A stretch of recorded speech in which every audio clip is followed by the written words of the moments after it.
কামারহাটিতে Madan Mitra wait করছে তোর জন্য, তোকে ভালো করে তো সাদা চুল কালো করে পাঠিয়ে দেবে। আমার পাকা চুল কালো করার কোনো আগ্রহ তো নেই, যেটা ন্যাচারাল সেটা ন্যাচারাল। 1 জুন সপ্তম দফায় দমদম লোকসভা কেন্দ্রে ভোট। তার আগে ভোটের প্রচারে কামারহাটি তৃণমূল বিধায়ক মদন মিত্র নিশানায় সিপিএম প্রার্থী সুজন চক্রবর্তী। শুক্রবার বেলঘড়িয়ায় সৌগত রায়ের সমর্থনে পথসভায় উপস্থিত ছিলেন মদন মিত্র। সুজন চক্রবর্তী ঘুরছে, একটা চান্স হবে, চান্স হবে, চান্স হবে, এই চুলগুলো পেকে গেছে, রং মেখে নেবো, একটা চান্স হবে, দাও একটা চান্স। ঠেলে দিয়েছে পার্টি ওকে কামারহাটিতে, বলে চান্স নিবি, যা কামারহাটিতে মদন মিত্র ওয়েট করছে তোর জন্য, তোকে ভালো করে তো সাদা চুল কালো করে পাঠিয়ে দেবে। অন্য কারোর মতন আমি পাকা চুলকে কালো করতে পছন্দ করি না। আমি শুভেচ্ছা রাখলাম, মদনবাবু আমাকে নিয়ে খুব বেশি ভাবছেন। ভোটের দিন কি করতে হবে, কখন নির্দেশ আসবে তা নিয়েও এই দিন বিস্তারিত বলেন মদন মিত্র। তৃণমূল কংগ্রেস কর্মীদের বলছি, তাজা হয়ে তৈরি থাকুন, ভোট 6টার সময় নির্দেশ পেয়ে যাবেন কি করতে হবে ভোটের দিন, কিভাবে মানুষকে সাহায্য করতে হবে ভোট দেওয়ার জন্য। আমরা দাঁড়িয়ে থাকবো, পাহারা দেবো, একটা যেন ফলস ভোট না পারে।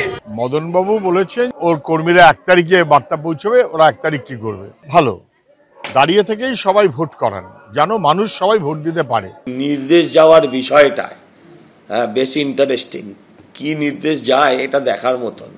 তবে একটা কথা বলি, আমি মদনদা অনেক বয়স হয়েছেন, অসুস্থ সব দিক থেকে, শারীরিক মানসিক সব দিক থেকে ওনার একটা অসুস্থতা আছে। আমি বলি গেট ওয়েল সুন, এত উত্তেজনা নেবেন না। রাজনীতিতে টিকে থাকতে হলে যতটুকু বলতে হয় বলুন, তার বাইরে এখন চাপ না নেওয়াই ভালো। ভোট যত এগিয়ে আসছে পাল্লা দিয়ে বাড়ছে হুমকি হুঁশিয়ারি। রাজনীতির গণ্ডি পেরিয়ে কখনো তা চলে যাচ্ছে ব্যক্তিগত স্তরেও। সমীরণ পাল ও তুহিন অধিকারী রিপোর্ট, এবিপি আনন্দ।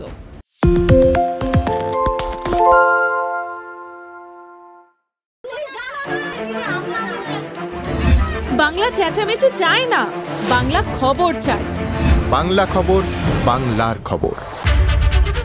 আরে চাটা দে। ভাই আমার একটা চা দেন। কি হলো আমারটা? বাংলা পক্ষপাত চায় না, বাংলা খবর চায়। বাংলা খবর, বাংলার খবর।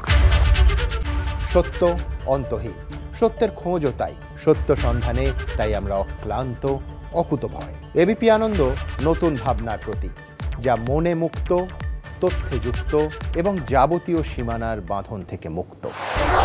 সীমা না শব্দটির মধ্যে লুকিয়ে আছে মানা শব্দটি, যেন চোখ রাঙানি এক অদৃশ্য বেড়াজাল, যা আটকে রাখে আমাদের এক ছোট্ট গণ্ডির মধ্যে। একমাত্র সঠিক খবরই গড়ে তুলবে এক মুক্ত সমাজ। সেই জগৎ গড়ার লক্ষ্যে কোনো সীমানার ঠুকুটি আমরা মানব না। এবিপি আনন্দ এগিয়ে থাকে, এগিয়ে রাখে।